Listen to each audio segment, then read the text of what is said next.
Beast Stalker, Giant Stalker, Dragon Stalker, Crypt Stalker, Demon Stalker, Rift Stalker, Grom Stalker, Crypt Stalker, Scourge Stalker, Wind Runner. I'm a pony, elite skill hunter.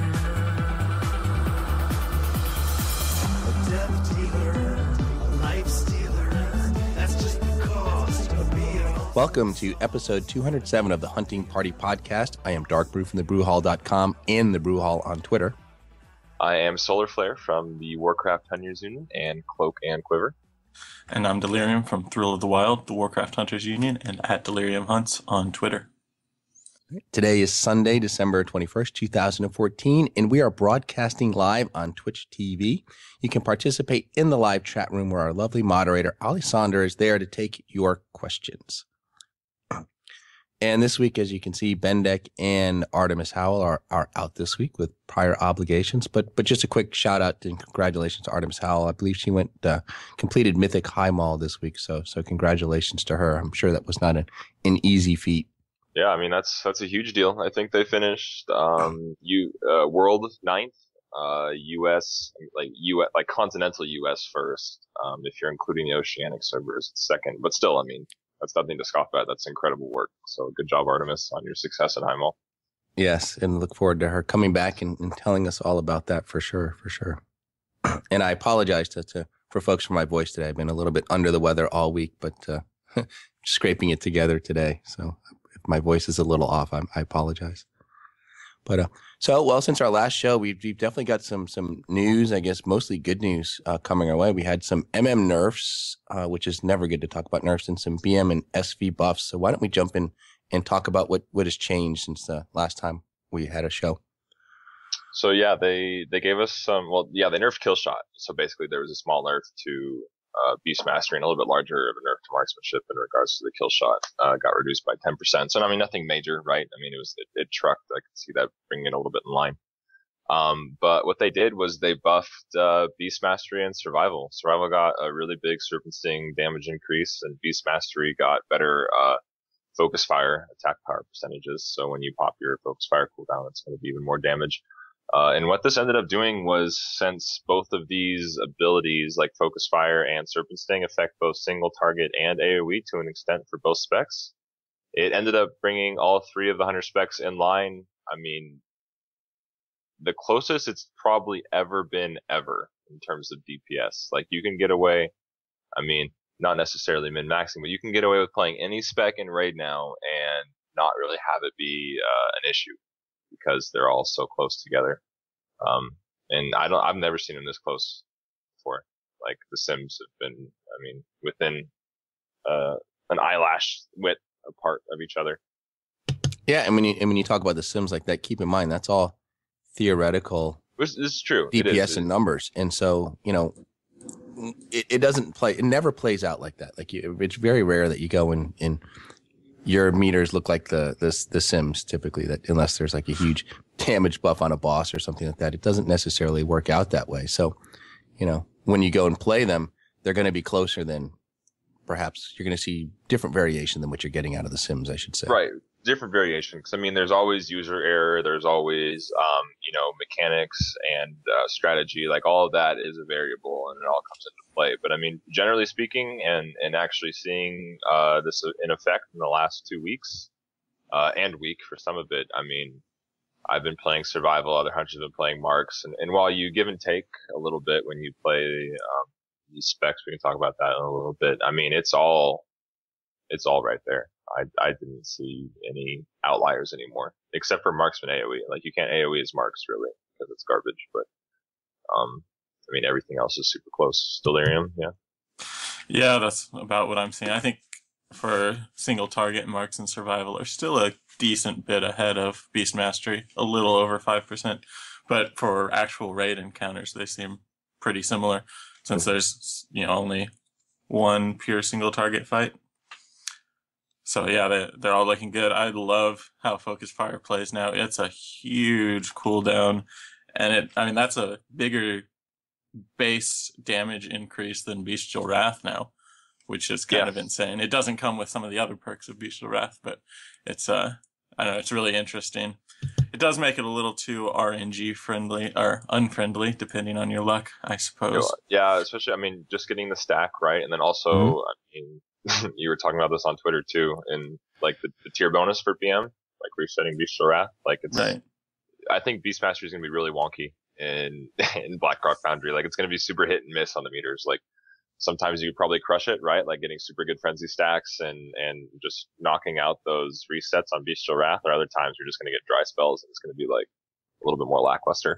But And what should the strategy be then for folks that are playing Beast Mastery in managing Focus Fire? I mean, you just want to let it gather to max stacks every time and then just pop it as soon as it's available, or how do you want to? How should people be managing that as they play? it's within Bestial Wrath still, isn't it? That's the most advised. Yeah. So just from looking at a lot of logs over the last week, I think it's going to be kind of a crapshoot. So I put out a guide, a week ago, a few days ago, I don't know when. And I've got my favorite way to do it is have Focus Fire always up during Bestial Wrath, because you get about 5% extra damage when you multiply the two together.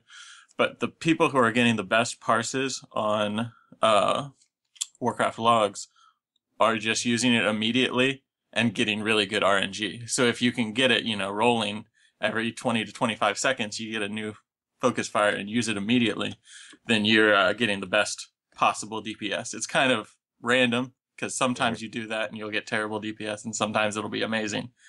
And it's kind of just if you want to go for getting the top parse, or if you want to go for, steady, consistent damage. So sometimes you can squeeze two of them in, but what I've been doing is popping it about 10 seconds before Bestial Wrath, which is usually within a barrage as well, just before.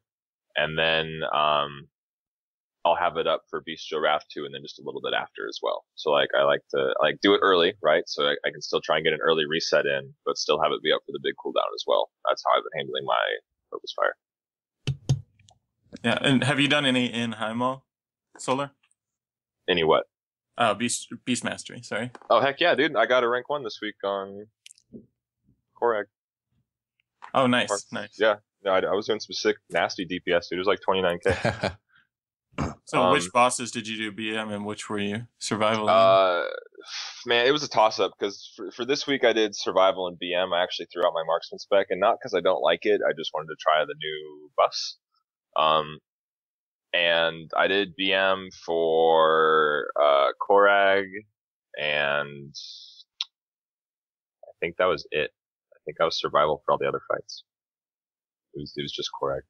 Yeah, so I actually did 3 runs of normal, just plugged into groups that were doing them, just because I wanted to try all the specs in a raid. And it was definitely interesting. I liked Marksman. I still like Marksman for the kind of variety play, but it's so much fun to go back to being able to jump all the time and move around whenever you want. Yeah, no, oh my gosh, it was such a liberating feeling. Like playing on, we're doing Mythic Twin Ogre this week, and just being able to move in DPS, it's like you really forget how limiting, like you always feel like caged when you have sniper training. Like, I mean, yeah, it's only, 7-8% plus the crit buff or whatever, but still it's like, you can't help but not want to maximize that. And when you can move freely, it's a huge sigh of relief to be able to dodge fire easily and not be penalized for it. Yeah, you don't feel like you're gimping your DPS when you do that.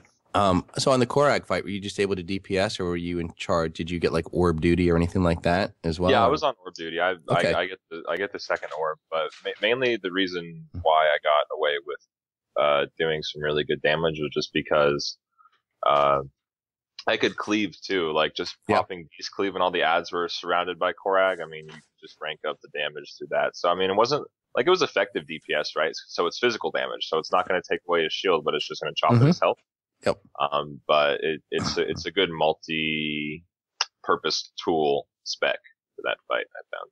Yeah, that was a question I had, because I think the shield, is magic damage is good for the shield, and I was going to wonder, would survival be slightly better suited for that fight than Beast Mastery, or is it? Well, it depends on your group composition. Like if you have a ton of spellcasters, like which was what we found ourselves in, that was why I switched from survival to Beast Mastery, because we still wanted physical DPS too, and I got more of that through BM. But like if you're like very melee heavy, in your raid and you find you want to pop that shield a lot quicker and rush them through those phases a lot faster, absolutely. I mean, survival is going to be almost exclusively taking out the shield. In fact, I think it would be. The only thing that would be doing physical DPS would be your auto shots and your pet if you opted to use one. Cool.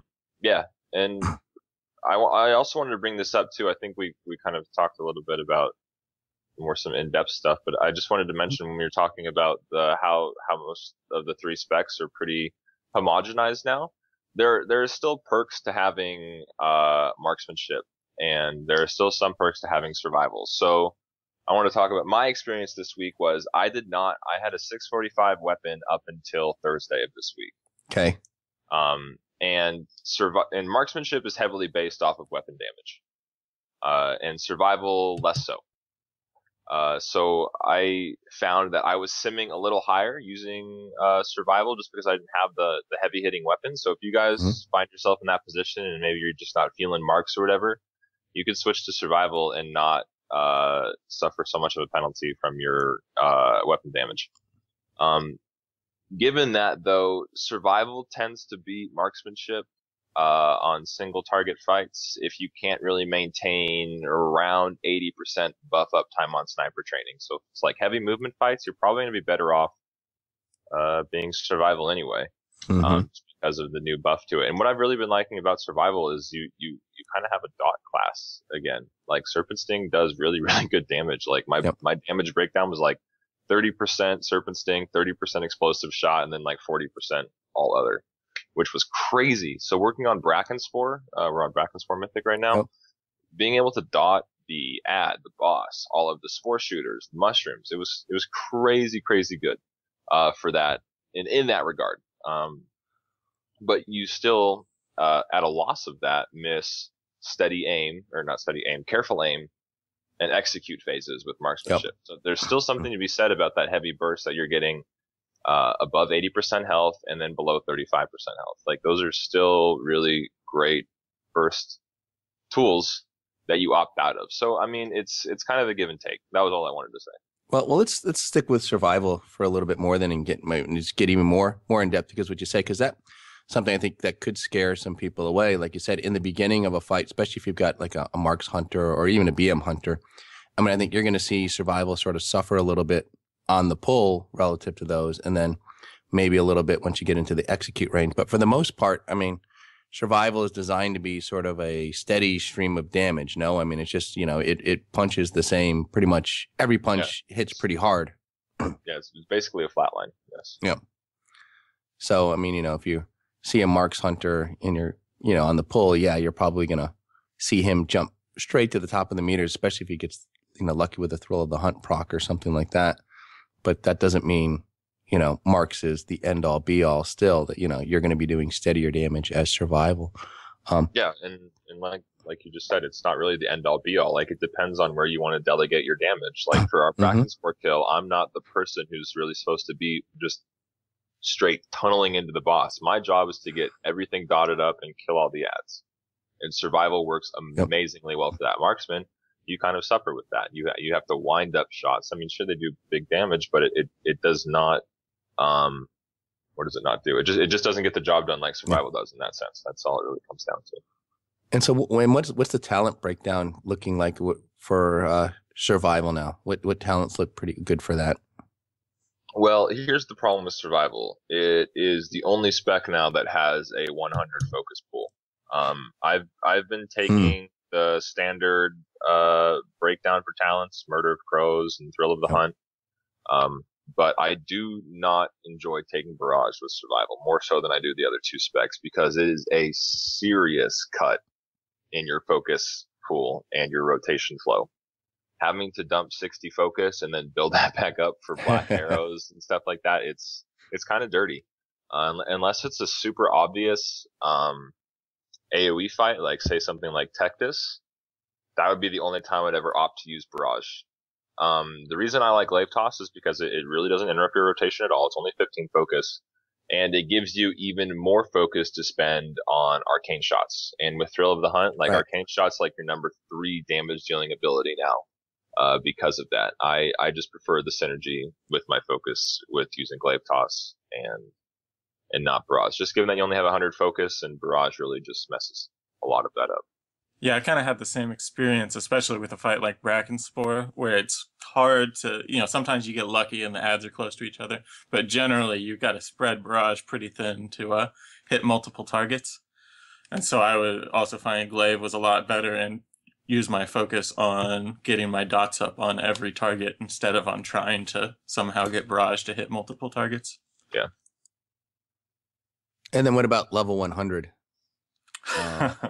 Is it? I mean, exotic munitions looks like a good fit, just because of the magic damage, so to speak. But I mean, Lone Wolf, and then of course, focusing shot is the one I was about to forget the name of, which has that movement penalty. So what do you want to take at level 100 as survival?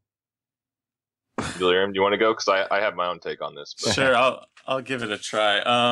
I don't know if I have a right answer at all, but I haven't liked exotic munitions for survival. It just doesn't seem to have the DPS increase, at least when I've been playing, as the other two. I tried about half the fights with focusing shot and half with Lone Wolf, and I actually got a little bit better DPS with focusing shot, even with the movement penalties. It's not enough that I was ever... there weren't any fights in High Mall that I couldn't run focusing shot with.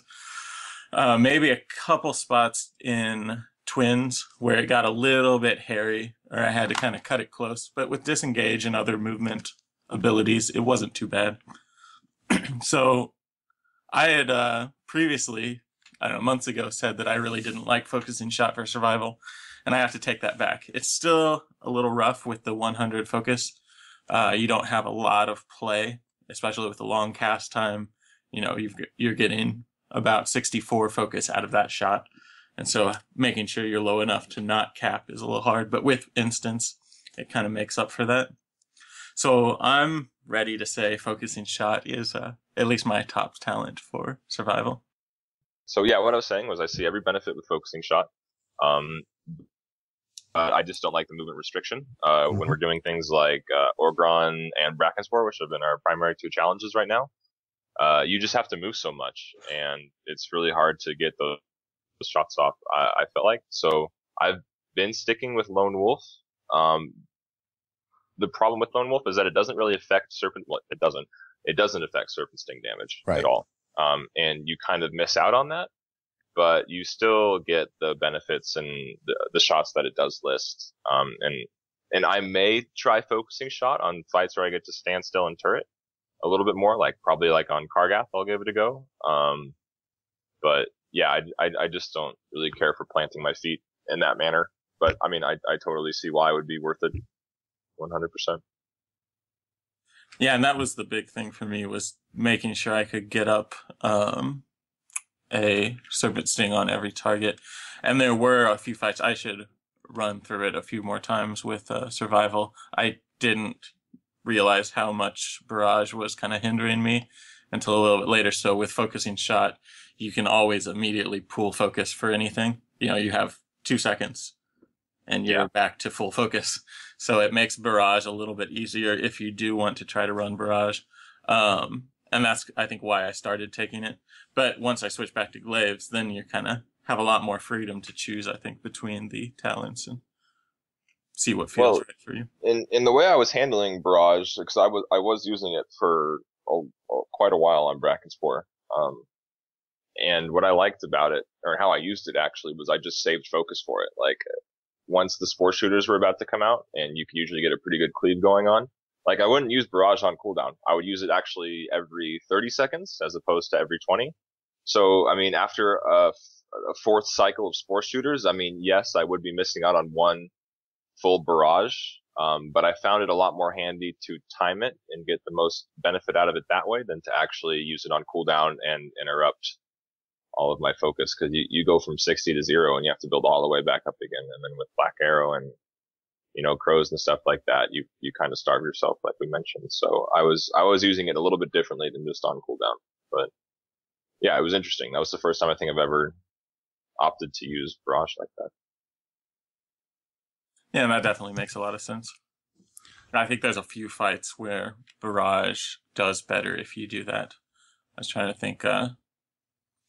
What's we were just talking about the guy, the wizard, before you get to Impregnator. Korag. Korag, that's Yeah. the name. Yes, there are several places where you're about to get 5,000 ads, so it's definitely worth it to save Barrage, or especially situations like that. I didn't try much with so Solar, when you guys were doing it, are you getting the spore shooters pretty close to each other, or what are you trying to save it for? Just spore shooters, or also the whatever that mushroom's called? Yeah, I mean, so there's going to be potentially 5 things you can cleave onto. There's Bracken Spore, there's the Fungal Flesh Eater large ad, there's the Mushroom, and then there's the 3 spore shooters. I think that's 6. I forget. But yeah. Yeah, but depending on where they spawn, you can actually, at least in my experience, get 3 things to be hit by your barrage, up to 6, depending on the location and where you're positioned. So I've been enjoying it just for that benefit. And so what's your priority when you're doing that fight? I think in our group, the mushroom goes down first, kind of no matter what, and the fungal eater stays up a lot longer, and the spore shooters are kind of the ranged priority. But is the mushroom up long enough that you're able to get all 6 of those in there? All 6 of what exactly? I mean, when I said ads, 6, sorry. I just meant targets hit. So we have damage delegated to different things. Like for the mushrooms, unless it's on top of us when we're inside, the healing, right? Or the haste buff. Right. We'll kill it immediately. Like everyone switches to it. But if it's out like in the middle of nowhere, we just, have our dot classes take care of it because it's not really an issue out there. Interesting. And then the spore shooters, yes, are a range priority because they do a lot of damage on it. Just curious, as a hunter, are you blocking the spores, or what? I don't know what those green globs they shoot out are, or are you guys just letting those hit the raid? No, well, I mean, it took us a couple of attempts. Bracken Spore honestly should have been dead. We should have killed him on Thursday, but we're going back in tonight to finish him off. We had a hard time working on the strategy, but yeah, we've figured out a few interesting things, and yes, the hunters are now sitting out to soak spore shooters. Interestingly enough, I heard and haven't tested yet, but I'm very excited to tonight. When Bracken Spore casts Infesting Spores, the ramping up raid damage he does, that stacks to 10. Apparently, you can feign death it and have the stacks reset. I again can't confirm, just heard it, want to try it. But if that's the case, the Infesting Spores really only deal a lot of damage past the 6 stack.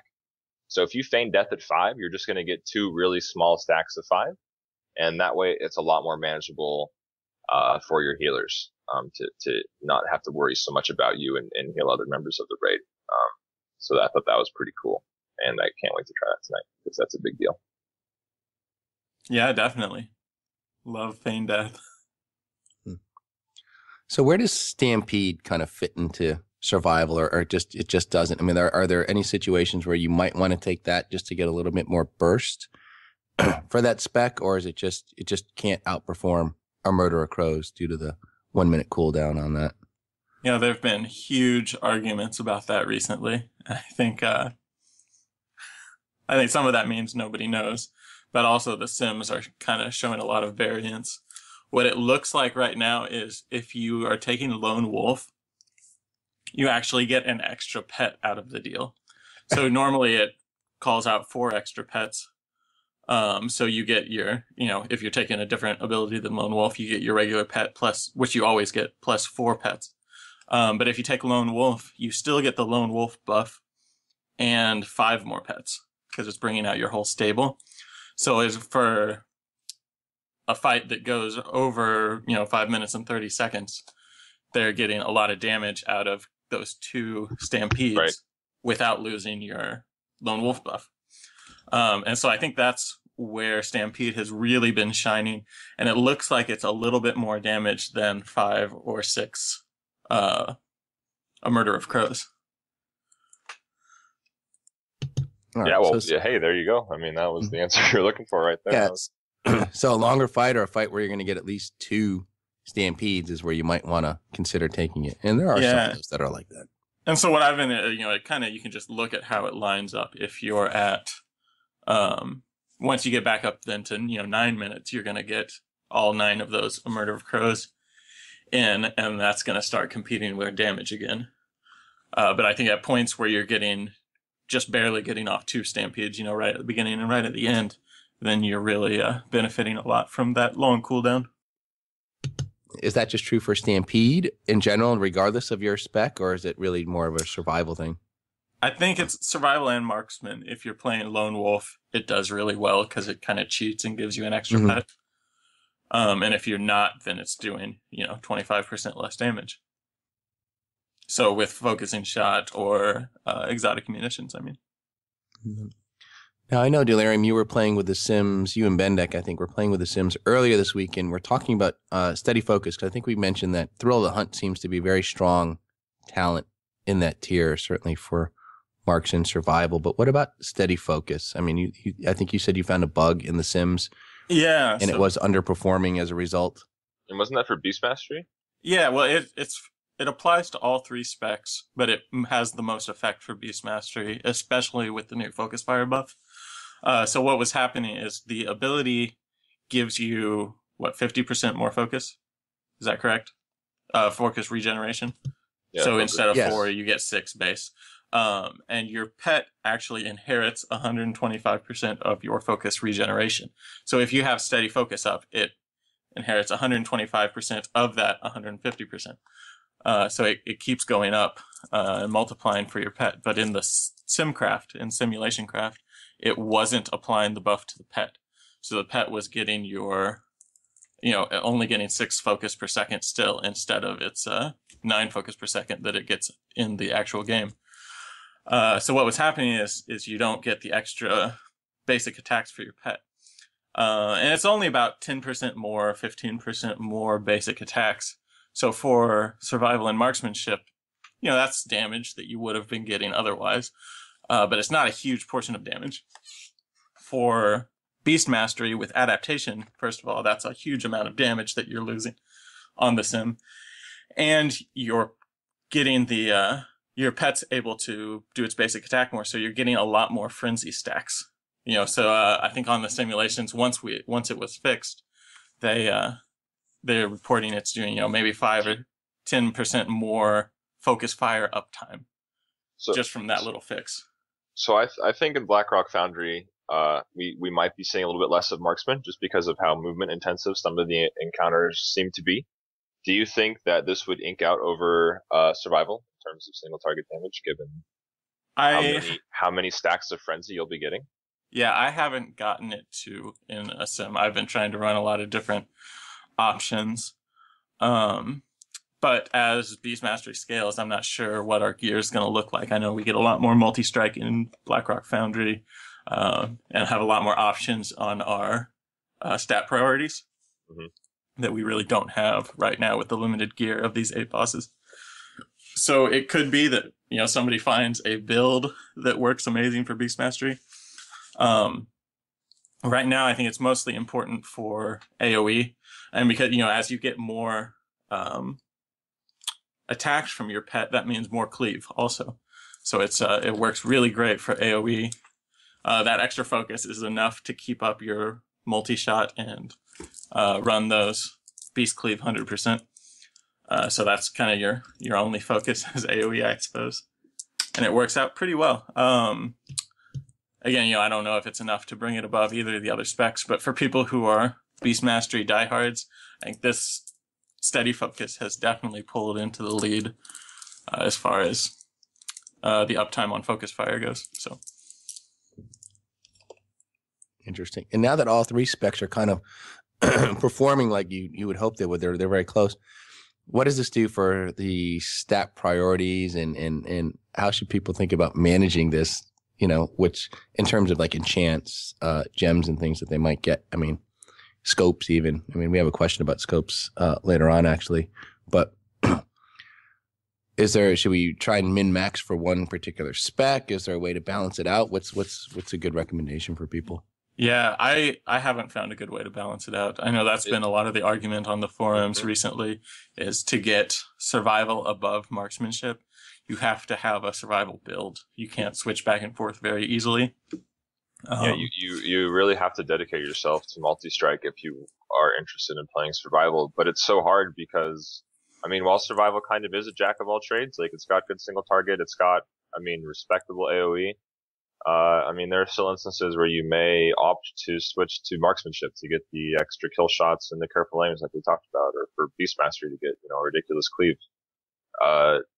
So it's really hard to pick, a stat that may be not the best for one, but streamlined relatively well for all three. And it's kind of been a big point of contention on the forums. There hasn't been a whole lot of, claims and evidence to back up a lot of the, reports that I've seen, but it seemed like, it's like we were saying, survival really wanted a lot of that multi-strike, but I mean, that just doesn't really bode well with the other two specs, but I mean, Delirium, what have you seen? Yeah, kind of. I'm almost mixed and matched my character. Like I've got, it's all over the place, really. It's like I said, it's hard to, switch specs when you play 2 or 3 specs and have your enchants be represented appropriately. Yeah, I don't know about you guys' servers, but on Draenor, the gift ofs are still insanely expensive. And I don't have my enchanter. Why are they like 5K, man? Like my server just jacks up the prices, and I was like, I don't want to pay this money. Yeah, it's just the materials that are needed to make them. I believe I may look something up real quick here, but they were very work order intensive for one. If you had to have an enchanting shack and producing work orders, but I think it required more than just the gems that you got out of there. Yeah. So. And I think there was a herb requirement, but it didn't seem like too much, but it was more than my enchanting shack on an alt could keep up with the, I couldn't get enough crystals to switch back and forth between gift ofs every fight. So I can't quite manage to min-max and switch specs every fight, which is disappointing, I think.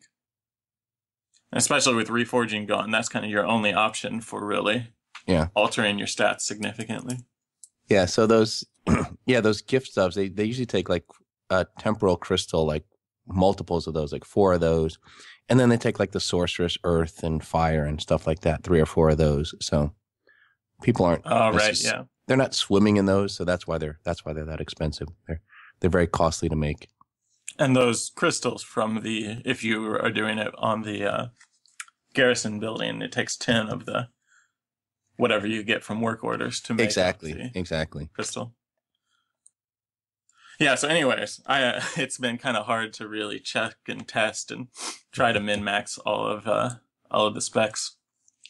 So I don't know if we're really going to have significant data to make a really great conclusion. I mean, right now we can change stuff on the Sims quite easily, so that's what most people are going off of. But I'm not sure if it's going to translate to real life. It looks like a lot of people are switching to survival. I think there were a lot of people who didn't like playing without a pet and playing this long casting. Sure. So if we at least get, a good chunk of people playing survival, we'll have enough parses soon enough to know. And that really hasn't changed for marksman. I mean, Lone Wolf still seems to be like a very strong talent, period. So yeah, I've at least this early in the expansion, I'm still getting a little better results from focusing shot, but on higher movement stuff, yeah, Lone Wolf is the go-to. But I think overall, from what I've seen anyway, like if you want to swing back and forth, you have to, like, multi-strike has the best stat weights for all 3 of the specs right now. Like, I mean, while there are the attunements, right, like, crit, mastery, multi-strike, I mean, I think multi-strike is more of a jack of all trades for the 3. I mean, if you can get the main stat, perfect. But if you want to enchant to complement the 2 or 3 specs that you do play on a, consistent basis, then you can, it's safe enough to go with that one, I think. Multi-strike. Yes. Yeah, I'm not sure with the steady focus change for Beast Mastery, if people are all going steady focus to get all those basic attacks, then it's going to improve the value of mastery. But right now it looks like, I don't know if you guys are seeing the same, it looks like multi-strike is doing better than mastery in general for beast mastery also. Is that what you guys have seen? For what's that exactly? Sorry, for BM, it seems like most people are reporting multi-strike still having a higher value than mastery. Yeah, I think that's true. I think mastery is the lowest stat priority for BM right now. Is it not? Yeah, no, I haven't played it Let's much. triple check. I think the Theorycraft thread's back up on MMO Champion. It was gone for a while and now it's back up, which is nice. So Azor, thank you for bringing it back up. And it looks, mastery's at the bottom end of the BM stat priority right here. It goes multi-strike, versatility, crit, haste, mastery. But keep in mind, those are all within, multi-strike is the highest one by a stretch, and then after that, all 4 of the other stats are fairly within line with each other. Like I said, it's great to optimize and stuff like that, but the significant changes in between these secondary stats are very minute still. Like you're not going to notice like 1,000 DPS increase by switching one enchant from crit to mastery or whatever. Yeah, so we kind of got through most of the survival ones. You said, Solar, you've been playing some Beast Mastery. What other talents are you taking or finding most beneficial? You said Thrill was your favorite for survival. Were you doing that for BM also? Or? Yeah, I was doing Thrill for BM as well. What was I doing? For survival, I had Thrill to Hunt, Murder of Crows, and Barrage, and then for BM, I had Dire Beast, Murder of Crows, Barrage, and Adaption. BM is mainly my solo spec. I only really brought it out of the woodworks to play on Korag just because of our composition. But I think those Dire Beasts still scale the best for single target, I think.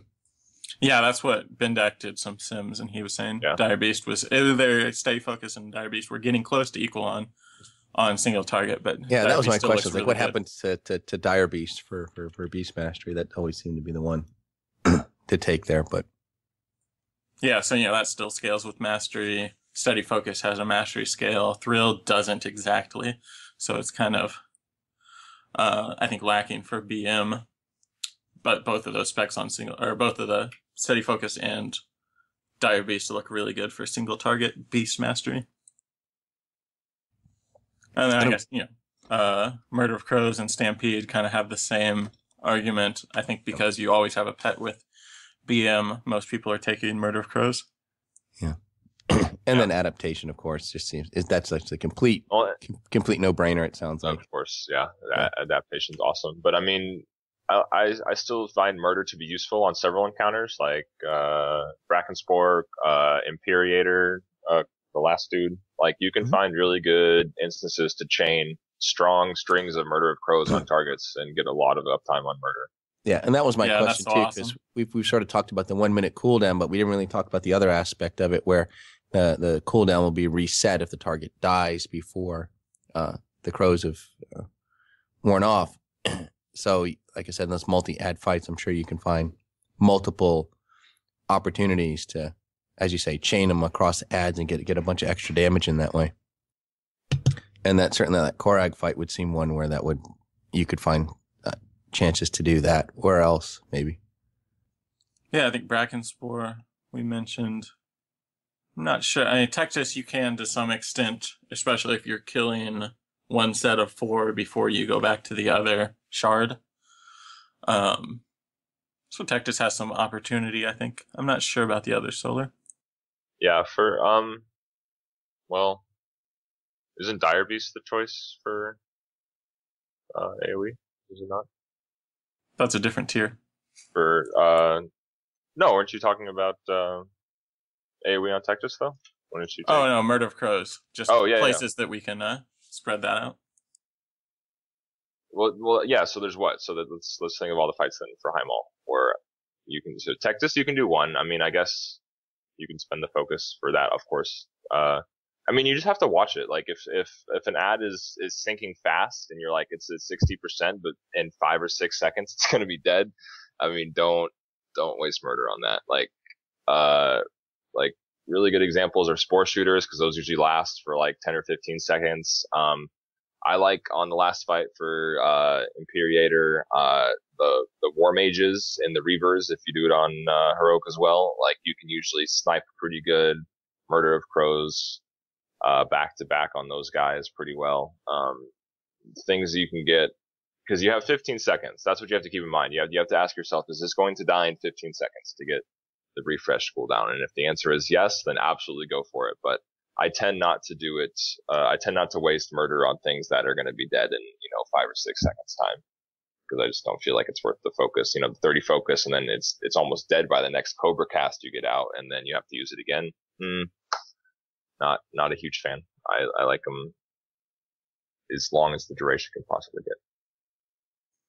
Yeah, so I'm getting, other than Chim Shot, a Murder of Crows is my most powerful instant on Marksman, and for Survival, I think it's does a lot more damage per cast than any ability. So it's, I think the cutout, I looked at it, I can't remember exactly what the number was, but I think it was around 8 or 9 seconds where it became more valuable than an aimed shot. So, the focus cost is pretty low, 30 focus, but it needs to stay alive more than 8 or 9 seconds before it's doing more damage than an aimed shot would have done. Well, and that was exactly, and that was almost what I was just saying a second ago. Like you don't want to cut it so short that it's not worth using. Like if you can get like probably ballparking around 9 or 10 seconds of uptime, then that's when it's worth using. And you'll still get the reset, of course, because it's an add or an additional summoned monster. Right. So just curious, I've had a couple of times where the reset didn't happen. Has anybody else seen that bug? Or maybe it's just my bad luck. Speaking of bugs, no, I haven't seen that one happen. But have you seen the times where kill shot will only go off once? Oh my goodness! What's kill up shot. with that? That makes me curious when you hit that thing and it doesn't reset because the thing is still alive. I can't for the life figure out what is causing that. Yeah, I know there was the guy with the shield whose name I couldn't remember just a minute ago. Korra. Yeah, there's a problem with the shield, so it wasn't resetting. But I think that was pretty understandable. It's kind of silly that we get to use an execute every the whole fight. That's kind of fun actually. Yeah. I like it, but I'm not going to complain if it doesn't reset on that. But other times it's just he'll be at 20% health. A boss will be in. Just my kill shot doesn't reset. So hopefully that's something they're looking at, or they can get a hot fix in for that. Well, I hope so, because I like, for sometimes I think I might like that I hit it too fast, that I double tap kill shot and I just missed the reset go off, and I'm like, no, there's no way. And then I look at my SCADA and it'll be like an odd number, right? Like I'll say 3 kill shots and I go, oh, that's not right. So yeah. Huh. So yeah, maybe something to ticket a dev about or tweet at or something like that, because that is a certain loss of damage, right? Like kill shots aren't, they don't hit like noodles, like upwards of 100k plus. It's big money damage right there. Yeah, even after the nerf, they're still a great shot. Cool. Well, I think we pretty much just tore up everything you guys need to know about where the new specs stand right now. Exactly. The fact that they're close, and maybe just a quick recap then. So because one of the things, there were times when they were close in Mists, but we always sort of said there was no reason to take Marksmanship over the other two in Mists of Pandaria because the specs all felt very, very similar. But that doesn't seem to be the case now. So real quick, what does like Beast Mastery have to offer over the other two? Like, why would you want to be a BM hunter right now? Really and we can strong. Go ahead. No, go ahead. I was just saying, BM offers really strong burst damage cleave. Like if you have Focus Fire up and you have Beast or Wrath up and you're spamming multi-shots and stuff like that, like the cleave damage is just through the roof. I've had AoE pulls that surpass even 110k now on certain instances at the end of Tectus and stuff like that. You spike up just so high. With those two heavy cooldowns running, and then Beast Cleave is just really good. But and who hasn't wanted to get Gara out? Yeah, right. I know I'm going to get some flack for this. I haven't done it. I have not done the Gara quest line yet, just because I don't know. Whenever I bring out Beast Mastery for two reasons. One, if the raid needs it, and two, if I'm soloing. And when I'm soloing, I have a Spirit Beast. Sometimes or more often than not, it's a Shell Spider for the shield. Yeah. So I mean, I know it's out there, and I know it's really cool, and I know it's for us, and I appreciate that, but I just haven't not had the time to go out and get Gary yet. But I mean, it looks cool though. It's a cool model. All right, and survival. What do they bring to the table now? Uninhibited DPS while moving. You can do your full rotation with no penalty and still keep up on. I mean, near super close single target with marksman. Yep. And survival also has really good AoE as well. Not as strong as Beast Mastery, but what it does excel at, and like we said, we were talking about this earlier, it's really good at dotting things up. Yep. Which is like, I'll have to check the numbers, but I think it has about 5 billion dots now, so it's great. Yeah. Yeah, I mean it's awesome, and especially like when like 4 or 5 ads pop in, and perhaps they're not necessarily clumped up, and you have Thrill of the Hunt running. I mean, you just pop 3 10 inexpensive focused arcane shots up, and you're running a full duration Serpent Sting on those ads. And like we said, I mean, Serpent Sting is like more often than not like your number 2 damaging ability now for survival, which is pretty nifty. And then Marksman, of course, if you get to stand still and keep an uptime of upwards of 80%, sniper training, it's going to out DPS single target survival. And then Marksman also comes with the added benefit of having the careful aim phases for 80% and rapid fire, as well as a strong 35% execute phase, which is nothing to scoff at. Mainly the consensus has been if you want the single target damage or like the 2 target damage, go Marksman only if you can keep a strong uptime on sniper training. Otherwise, go survival. And then also don't forget, we did talk about the caveat, if you don't have a super strong ranged weapon right now, like say you still have like a 630 or 640, survival is a little bit better just because it's not so weapon damage dependent. You know, I know we're supposed to be wrapping this up with general, but I just wanted to get one more thing in there. I'm curious. Solar, you haven't done Butcher Mythic yet? No. Okay. Yeah, we're not anywhere he's a ways away. That, but yeah. I would think for the enrage period on him, the I don't know what to call it. It's not a soft enrage, but when he gets below, is it 30%? And gets that huge damage, you've got to get him down. He starts doing his charge every 30 seconds. Yeah, I would think Marksman might be the winning spec for that fight because it's got that huge kill command or kill shot area where you can use it. And then Butcher and Butcher for the most part is relatively minimal movement anyway. So yeah, absolutely take Marksman for that. No doubt about it. Yeah, so that's kind of that kill shot range at 35% is huge. All right. Cool. Well, that was a good discussion there. Yeah, Solar. You mentioned soloing a little bit in the Beastmaster discussion, and you did some soloing this week and got some things done. Yeah, I did. So I like basically there's about 3 hunters right now that like to competitively say that we race for soloing kills. In the hunter arena, not necessarily the overall solo kills, because DKs are always leagues ahead of us, tiers before and everything like that. But, what I did was I went out and I killed, Galleon and Oondasta this week, and, just to see if I could, right? And they're highly sought after solo kills because they do indeed drop mounts, and it ended up being, the first hunter kill for these 2 guys. Galleon was like super, super hard on beta. Like there was like no way we were killing Galleon unless we're in like Mythic Blackrock Foundry gear on beta. But given the buffs that went out for hunters since launch and stuff like that, it was actually fairly easy. But Oondasta was not easy. Oondasta was not easy at all. He's got that ramping damage, and he just trucks your pet, and you have to find sources to heal because that Spitfire beam still is nasty. So I had a really fun time with Galleon with Oondasta.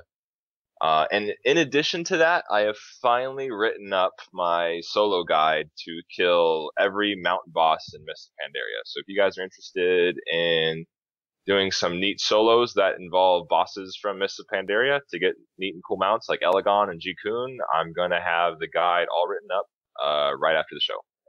Like 10 minutes after the show's posted, it should be up on Warcraft Hunters Union. So go take a peek if that sounds like something you're interested in. That's awesome. So how long does it take for these kills? Like, how long are these fights? Sometimes they're in the ballpark of like 4 or 5 minutes, but I mean, my Shaw kill was like 9. So it's almost like an actual raid boss, really. Like a current tier raid boss, anywhere from 5 to 9 minutes. Cool. Then, I mean, so you've just done the mount bosses so far. Has anyone done like the guys on the Timeless Isle, the Celestials at all, or Ordos even, or is that still?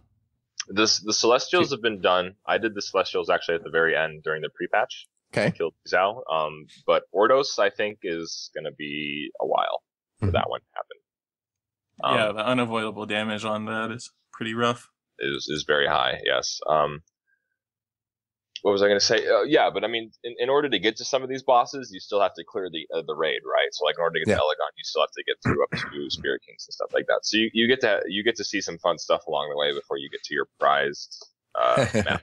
And I think there's 7 total mount bosses, and I think to do like a full clear to get all 7 done, you're looking at maybe like a 4-hour project, perhaps, just to clear the instances and stuff like that. So I mean, it's something you want to knock out on like a Sunday afternoon or listen to a couple podcasts. I mean, I would advise adding it to your list of things you go out and do each week for rewards and stuff, because they're not too bad. They're not too bad. I saw last night. Shoot was working on Lei Shin. Have there been any other big hunter kills that you know of? Yeah. So unfortunately, Shoot and I compete against the French. There's a French guy that does a lot of soloing as well.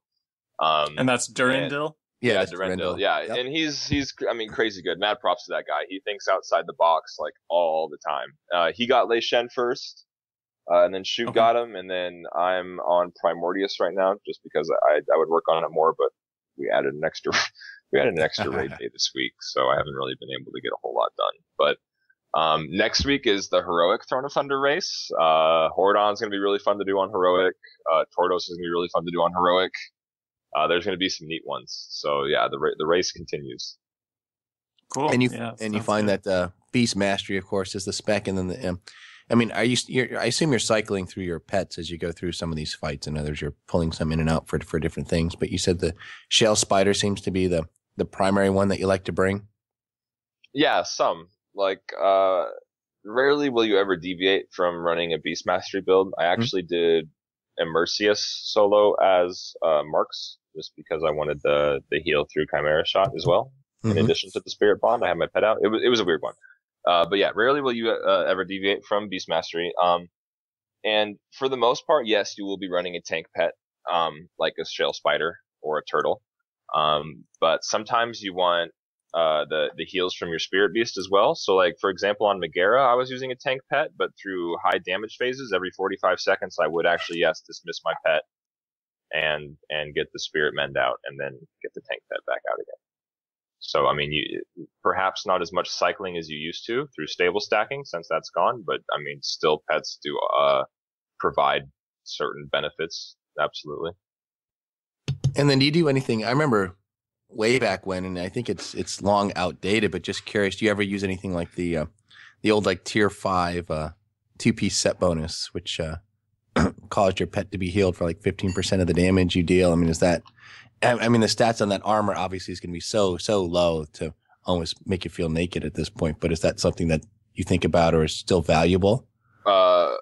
Way back when it was, like in Wrath of the Lich King soloing, absolutely, that was a thing. I feel like now, given the glyphs that we have, like Glyph of Mending, where we get increased mend pet ticks and at a more frequent rate, as well as, defensive cooldowns that are pretty strong, you can chain things pretty well to that.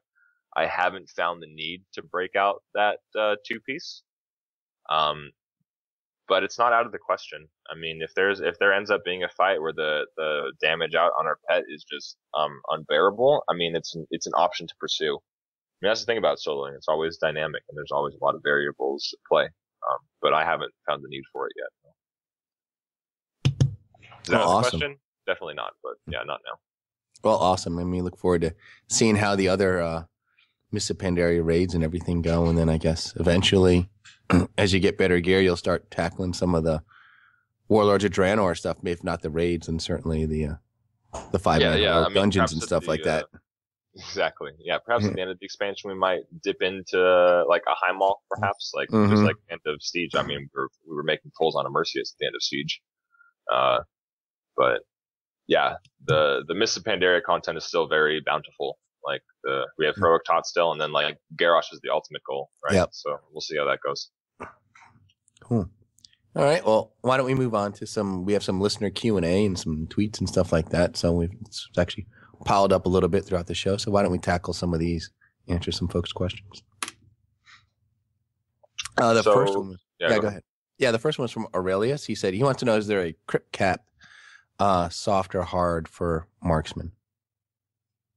Yeah, so Azur responds, yes, there is a 43% buff crit cap. But given how high that number is, you might as well go with multi-strike. Remember our jack of all trades secondary stat instead of chasing that heavy crit buff number. Yeah, especially at our current gear levels, once you get to, if you stack everything up to 43% crit, it's not going to be that valuable because it multiplies with other stats like versatility and multi-strike and your mastery.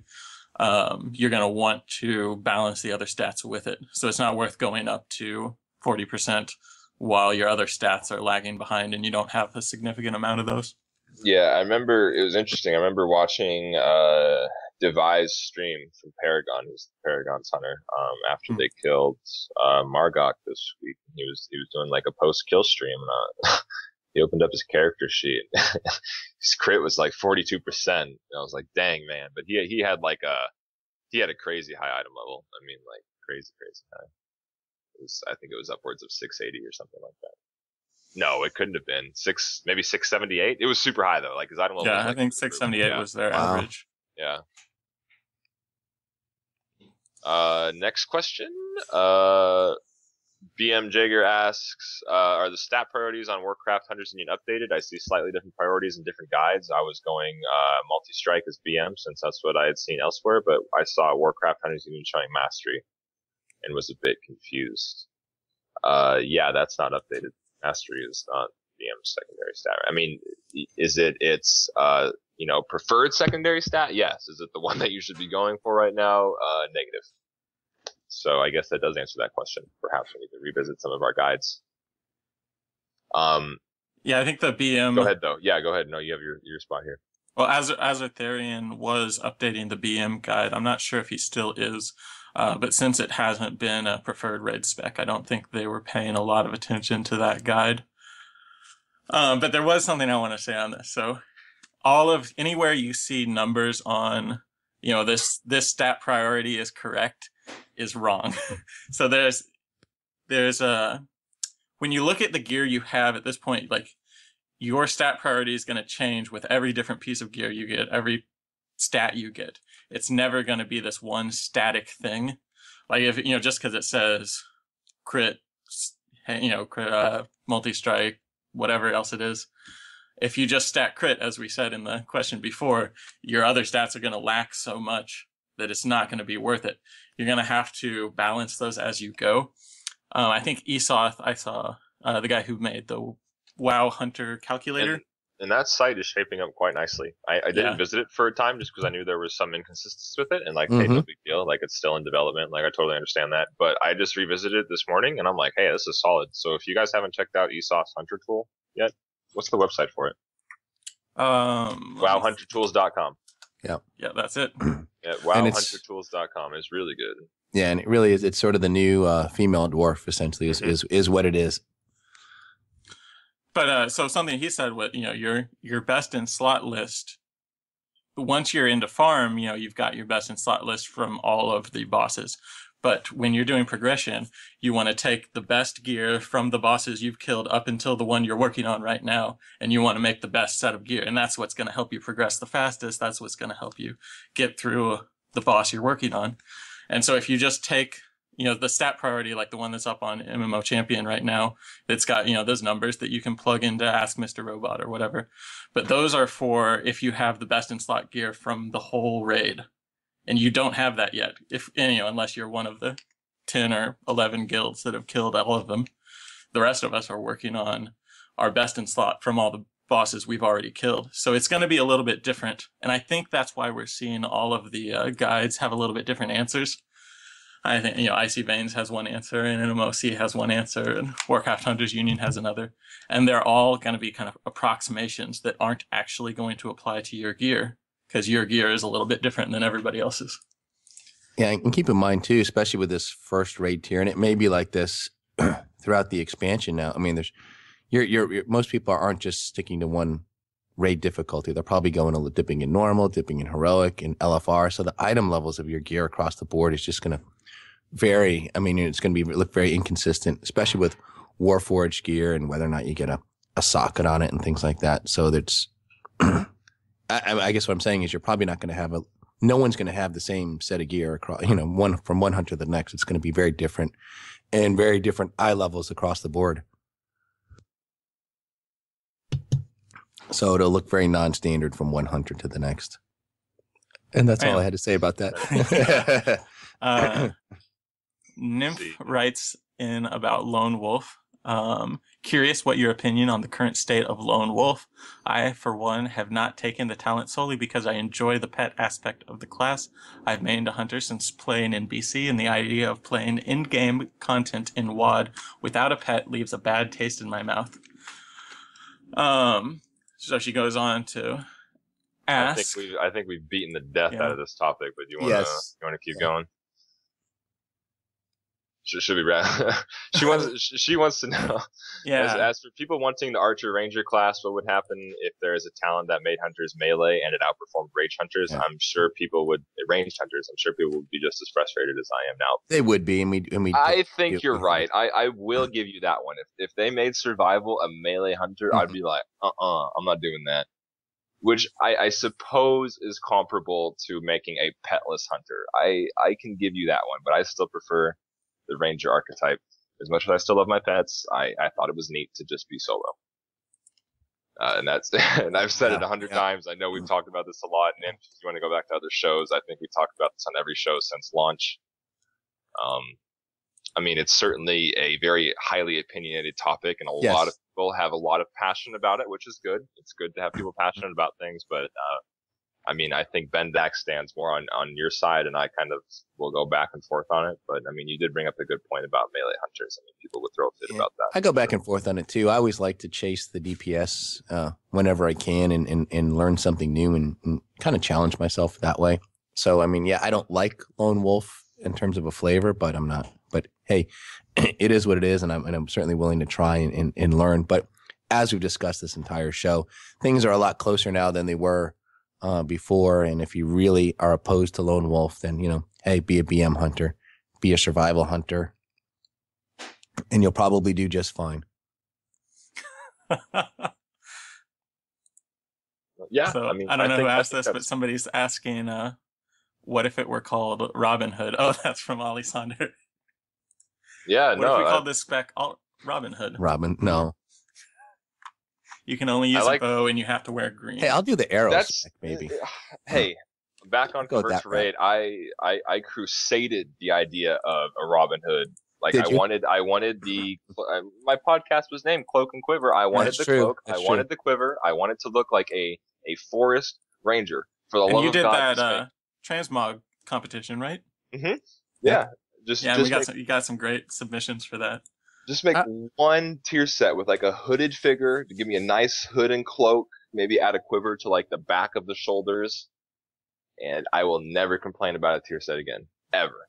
I might go with like a green arrow flavor instead of Robin Hood. That might be a little. Green arrow is pretty cool. Yeah. I mean, it's very similar. Yes, I like that. Well, for Nim's question, I love Rexar, and I'd be totally fine with a melee hunter spec. Rexar is a total badass. Rexar is pretty cool. I take that quest line every time now if I bring another tune through Gorgon. Oh, absolutely. Just to do that. Yeah, I'm actually excited now that they're letting you switch the Yes. outpost for cheap because I want all the hunter followers I can get. Yep. And you have to go south to get that hunter follower. Yep. But now I can switch my main and still go through Rexar's quest line whenever I want. All right. The last question is from Urox, and he just said, I was just looking at the variety of, ranged weapon enhancements, i.e. scopes, available for engineers to build and trying to decide which would be best to use. I don't think I've heard anyone discuss this yet. What are your thoughts on this subject? Yeah. I mean, this falls right in line with the secondary stat conversation we had just earlier. I mean, if you're going to be going back and forth between specs, I mean, my belief is that you can get away with multi-strike. Yep. However, if you are dead set on a certain spec, I mean, you'll want to choose the secondary stat that is going to be best represented for it. Which I believe, I mean, there's 3 range. How much do they cost, by the way? I went through 2 weapons this week. I think it was like 20 gear spring parts. Yeah, but they're not that expensive. No, they're not. Right. They're 20 gear spring parts. I don't know what they're selling for, but that's not plenty that hard to cheap that make. you can set an alt up with a a level 92 alt or whatever with their one build-in, and that'll be plenty to supply your hunter.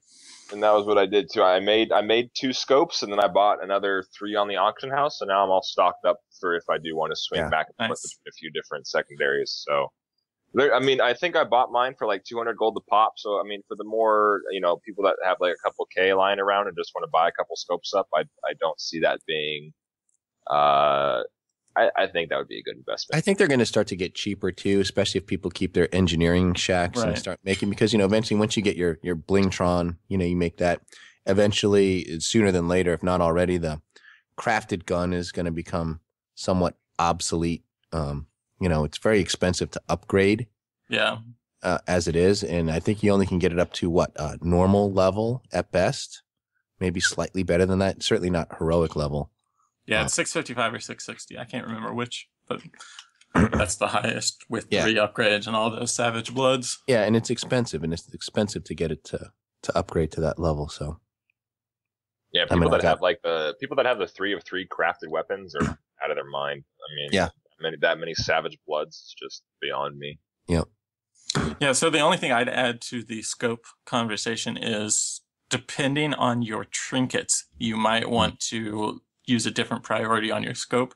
So for a while, I had the Dark Moon Fair trinket, and the proc on that is crit, if I'm thinking of the right trinket. Okay, so what would happen is it would line up so often with my rapid fire, which is when that soft crit cap really comes into play.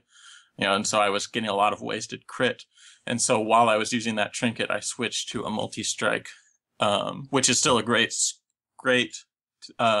secondary stat for marksman. So I would use that multi-strike instead of a crit scope. And I found it, so it wouldn't waste as much crit as often. And so there's a few weird trinkets like that. I think there's not any kind of cap with multi-strike, so it's always a little safer to go with the multi-strike scope. And I think Scales of Doom is a multi-strike proc. Is that right? Mm-hmm. Yeah, Scales. And that's kind of our best in slot trinket right now. Yeah, it's good. It's good stuff. I haven't seen one drop yet. I have missed out on both of them. The other 2, one hunter got one, the other one coined one, and I got my neat little bow, but that's it. Yeah. I do have 2 pieces of mythic over the other hunters though, which is nice. Oh, cool! Very good. Built in something else. Yeah, I am using the Skull of War. In fact, I've upgraded that to level 2, and I'll probably consider upgrading it to level 3. Mm-hmm. Yeah, that's on my to-do list, is to get a Skull of War level 3. But I mean, it's just the bloods. Like I was like, I mean, I don't have a barn in my garrison, which I know is definitely hurting the hunt for the Savage Bloods. But I also have very overflowing coffers in my personal reserves. So, I mean, there you go. Yeah, no, the bloods aren't the problem, right? I'm just waiting for to get the war paints at this point. I mean, what is it, 200, right? Yeah, 200 for level 3. 150 for level 2, and then 200 for level 3, and then 15 bloods each for that. So a total of 30 bloods to get it to level 3 when all is said and done. Yeah, so I had the level 1, and I haven't seen Scales of Doom drop in Heroic yet, But in normal, I rolled the first week it was out. I rolled a Warforged Scales of Doom, so 661. That's not bad. It's not quite heroic or mythic, but it's a pretty good trinket right there. And then the other one that sort of comes up is that lucky sided double coin. That's still pretty good, but that's just what a random drop. Was it a world drop? Yeah, or it's a you get world it out of drop. salvage It's 665. crates, or? So I know we've seen them on. I picked one up on the auction house for I think 80K gold, and I've seen them anywhere from 75 to 140. Yeah, over the last several it's about weeks. 120 over here, and I'm just like, yeah, you're out your mind. So Yeah, that's crazy. In fact, I think if I were to find one, I don't know if I'd be so tempted just to sell it rather than use it. You know? Yeah, I mean, Yeah, To be honest with you. I don't think it's as great for survival, but with marksmanship, it's on use ability as 2-minute cooldown, so it lines up perfectly with your rapid fire. It's a 20-second instead of 15, and so it's just you have these massive rapid fire burst abilities. And it's just too good to pass up for me. Wow. Yeah, I spent the day. I was like, oh yeah, I could totally be one of those lucky people and farm a coin. And I spent like 8 hours farming Iron Horde grunts in one of the Iron Fist Harbor or whatever the siege works. Mm-hmm. You know, they're all at, and I was like, oh, after 4 hours, I gave up. Yeah, one of the hunters in my guild was farming. I can't remember what they're called. Tamed dire hooves or something like that in Nagrin that has a pretty decent drop chance of them. And he killed some odd 10 million of them over 8 hours or so. And he got the necklace, this 665 necklace drop that dropped from him, but hasn't seen the lucky double-sided coin yet. Yeah, that's nice. Well, I still keep, every time I sort of hold my breath every time I get a big crate of salvage, hoping this will be the one, but I've gotten nothing good out of there. I mean, yeah, me neither. I don't know who's getting follower good gear. That's it. I have tons of follower gear. I have more follower gear than I know what to do with. But yeah, one of our raiders just rolled one of the ink trinkets out of his salvage crate. So I mean, it happens. Wow. Just got to get lucky. Cool. Well, I guess so. I think that's it for today. At least my voice is fading here, so I'm going to get the heck out of here. But hey, good show, guys. So I think we covered a lot of good information today. I was very, very, very pleased. So you have been listening to episode 207 of the Hunting Party Podcast. I'm Darkbrew from thebrewhall.com and the Brew Hall on Twitter. And Delirium. Oh, I'm Solarflair from Cloak and Quiver and at @the_Solarflair on Twitter. And I'm Delirium from thrillofthewild.com and at Delirium Hunts on Twitter. Okay. Check us out on iTunes, YouTube, Stitcher, or add our RSS feed to your readers. And we have all these links available in the show notes. One quick, I got an email from iTunes. I don't think it'll be an issue, but I guess with the holiday season, they might be a little bit, they're certainly slow accepting new podcasts, like brand new ones. But they said it could even take a little bit longer for newly published ones to get there. But hopefully that won't be an issue. But we'll see.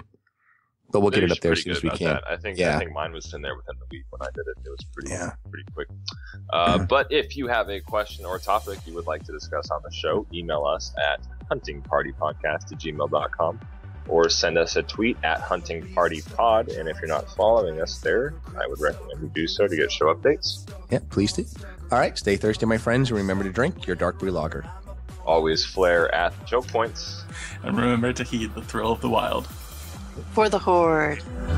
Life stealer, that's just the cost of being awesome sauce. A dues payer, a boss slayer. I rock out with my lockout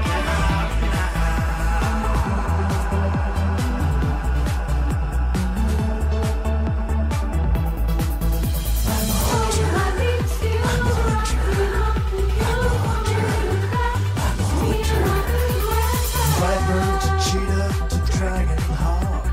No time to waste, cause I can jump shot. BM, MM, and SV. I can rock out any tree.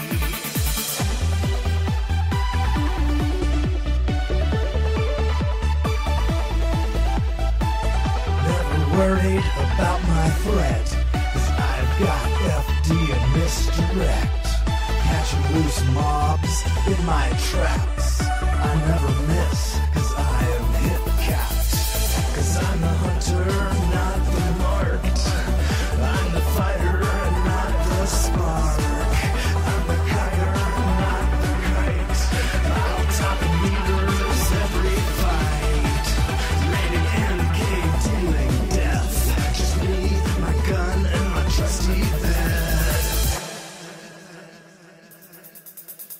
Now let's begin with Illidan, Osirian, and Gil'jadan, Magdamar, Asgalor, Gruul, Cthulhu, and Razorgore, Onyxia to Ragnaros. Which one have we killed the most? Kel'Thuzad to Malygos. We even killed Akama's ghost.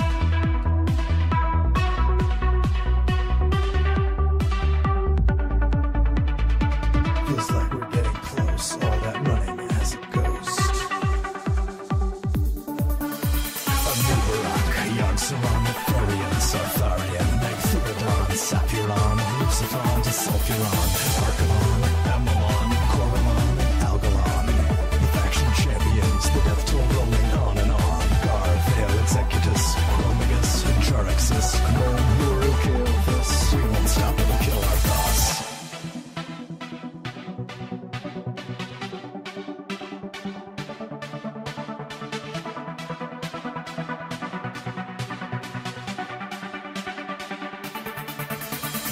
All my lead skills right now.